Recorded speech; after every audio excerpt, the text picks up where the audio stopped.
خوبه من یه 2-3 هفته نبودم باز گنده گوزای آقا جون ریختین تو پیچ من. آره فکر میکنی من کم میارم در مقابل شما زقیا یه شیا.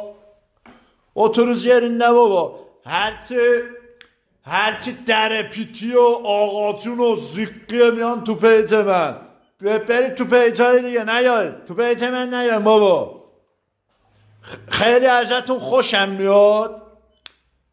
خیلی طرفم فکر میکنه مثلا کیه فلان زود. جمع کن بابا جمع کن.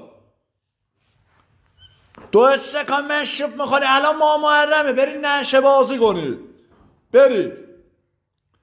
برید همون نشه بازی کنید و دختر بازی کنید. داریم نگاه میکنیم دیگه ما محرمو. ما محرمه یا پارتی امام حسینه. آقا چونای مجازی گنده گوزا.